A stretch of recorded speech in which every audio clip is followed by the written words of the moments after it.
Okay, so about 6 months ago, I made a video where I broke down the best mechanics for each rank to learn, and people seemed to really enjoy that video, so I thought I'd make a follow-up video with all new things to focus on. Which means, if you have not yet seen the first video, the link will be in the description, and now you'll have 2 things to focus on for each rank if you are looking to improve.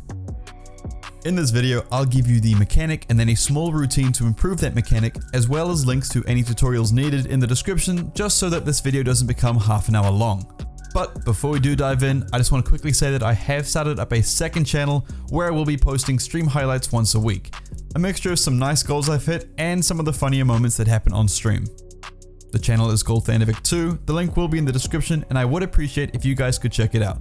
First video should be going out Wednesday 19th of May. But diving straight into it, we start off with bronze. Normally, it is hard to suggest anything to a bronze player because they are just starting to get a feel for the game, and so anything you throw at them is just going to be a little bit overwhelming when they're still learning how to drive straight. And so while it is a little strange, it might not exactly be a mechanic, I'm going to say camera control.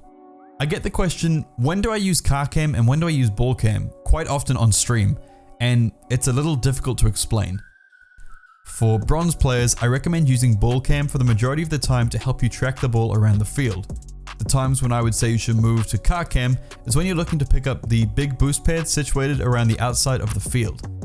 The reason for switching up here is to keep yourself moving around quickly and so you don't end up missing the pad or taking it and driving up the wall. There are many times when you get higher up in the ranks that you want to switch to car cam, like dribbling, shooting, checking positions, demos, bumps. It all comes with time and experience, and so for now, you bronze players, you just want to be focusing on keeping ball cam on as you make your way around the field to give you a much easier time making connection with the ball, and then switching it off when you are looking to pick up some boost.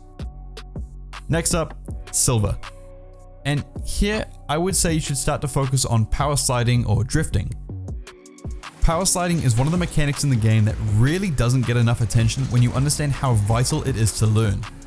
Basically, just learning how to power slide will take your movement around the field from being very slow and clunky to much faster and sharper, and that's all from just pressing a button for less than half a second. I read on average a pro Rocket League player will press the power slide button for about 1/10 of a second, which is allowing them to make very small cuts and turns to position themselves carefully and to line them up accurately to make a shot or a pass. Now, as a silver player, by learning how to power slide, you allow yourself to learn to move around the field, turn, and recover much faster by just understanding how long you need to power slide for. So, to learn this and train this, head into free play and leave the ball in the middle of the field. Then, drive from one side of the ball to the other, but power slide and turn your car so that you perform a 180 and face the ball. You'll want to do this by tapping the power slide button over and over again until you line up. The reason you tap the power slide button and not hold it down is so you don't spin out. So, after performing this 180 drill a few times, you want to make your way around the field, going in and out of the boost pads like a makeshift slalom course. Make tight turns in and out of the boost pads and try to keep up your speed. Do these 2 small drills over and over again for a few days before playing the games, and you should see yourself bringing power sliding into your games naturally and improving your speed of play. With golds, I want to touch on something I barely talk about: using the walls. When it comes to learning how to use the walls, in Rocket League there are 2 main reasons I push for it. If the ball is near the wall and you aerial to reach it, you're going to be wasting boost. And if another player is using the wall to get to it, they will reach the ball before you almost every single time. In other words, driving up the wall is the faster way to gain height than aerialing from the ground. Now, I put this in gold because I want you guys to get a head start.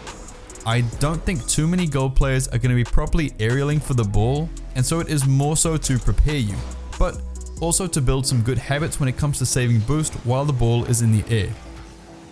So, actually using the wall, easy to talk about, harder in practice. The basic step-by-step I normally get people to do is to first drive onto the wall just above halfway up. Once you're on the wall, make sure you're parallel to the ground, i.e. when driving on the right wall, the ground is to your left and vice versa. Then try to front flip and land all 4 wheels on the ground. Repeat this, and this time try to side flip and land all 4 wheels again on the ground. And from just this, you'll be able to see how far away from the wall you can get by doing these simple flips. This is the basics of using the wall, and you'll get to learn how to recover coming off the wall much faster, get to learn how your camera gets affected by the wall, and how your flips will work when using the wall. But one of the most important things to know when it comes to including wall play into your gameplay is to make your decision as to what you want to do beforehand, and then try to remember that outcome while you're on the wall. Sounds a little complicated, I know, but bear with me. You will want to do this until you get to a point where you can determine the outcome of your action before you're on the wall. Once you get to that point, you can start to purposely plan ahead and start using the wall to your advantage. To explain, this means if you want to hit the ball that is sitting high above the goal, you keep this in mind and move to the wall. Use it to gain height and then jump, remembering how the jump will affect your car and make contact. This kind of plan is helpful while learning to use the wall, because a lot of the time you see players go up the wall for no real reason and just attempt to hit the ball they're never going to reach. The wall changes how you move and how your car moves, so it is important to keep all of that in mind before you commit to the play. Platinum, I want to focus on boost management. Now, your boost has impact over a lot of things. How much control you have over the ball, the speed and pace of the game, your positioning, how you can impact each play. Basically, without boost, you'll become completely outpaced and will have little to no control over the game. And I know a lot of you are going to find yourselves quite constantly with no boost and no boost around you to pick up. So, how do we avoid that? Scattered around the field are small boost pads that give you 12 boosts when you drive over them. They respawn every 4 seconds. You need to actively make a habit out of picking up these boost pads to constantly keep yourself topped up. So, the two ways to do this are to either go into matches only thinking about your boost management, making sure you never really dip below 50 boost, and constantly thinking where the little boost pads are on the field and which ones you can get to without taking you out of the game. Or go into free play. Turn unlimited boost off and work your way around the field, making little paths for yourself to pick up a decent amount of boost without having to go to the sides or the corners to get the big boost pads. Once you're comfortable with this, your general movement in the game should get you moving over boost pads without having to think about it, and so you should easily have enough boost at all times to stay in the game and not leave your team because you need to go get the big boost pads in the corner. Next is Diamond, and here I want to go over air rolling.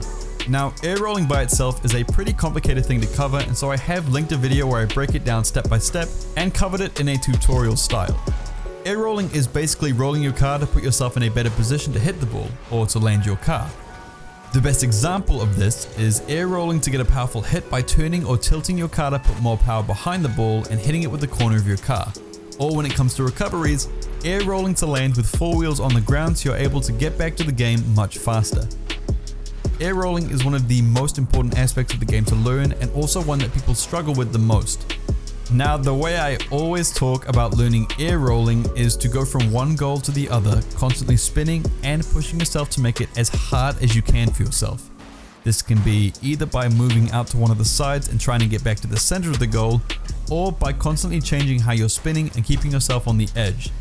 This way, when you put yourself under a lot of stress and put yourself in really difficult situations in a training scenario, you're going to find that when you have to make those smaller adjustments in game, it's going to be a whole lot easier for you.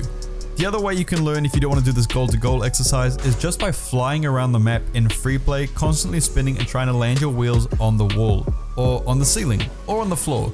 Essentially, you want to be flying around at full speed trying to land all 4 wheels every time you come close to a surface.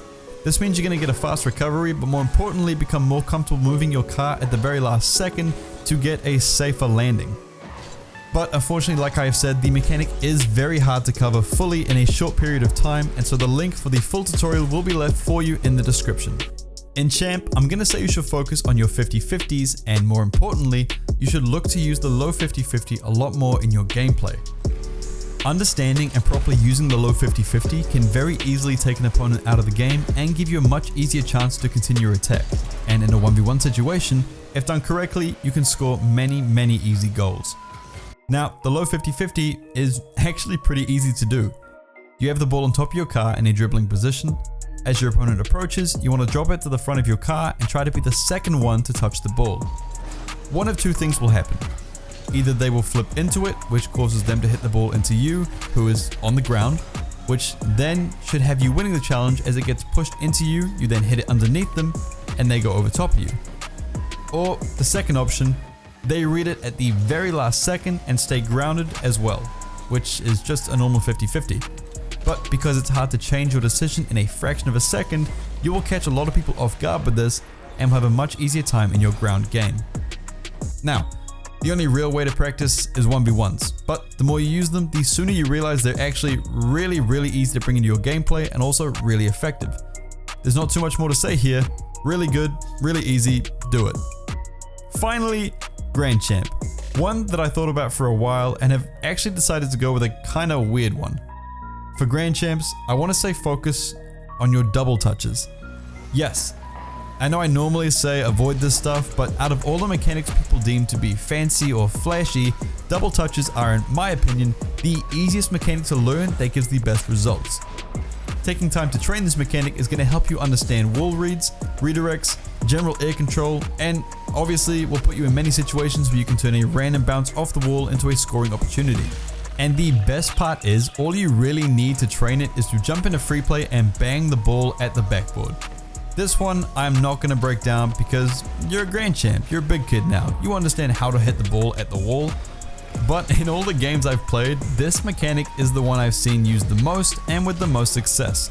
So, practice up, get those free play hours in and start having some fun.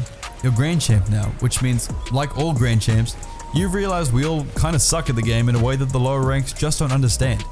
So, have fun.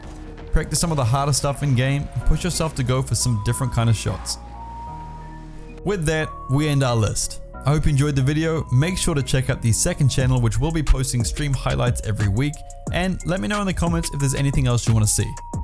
Anyway, that's all from me. I'll see you next time.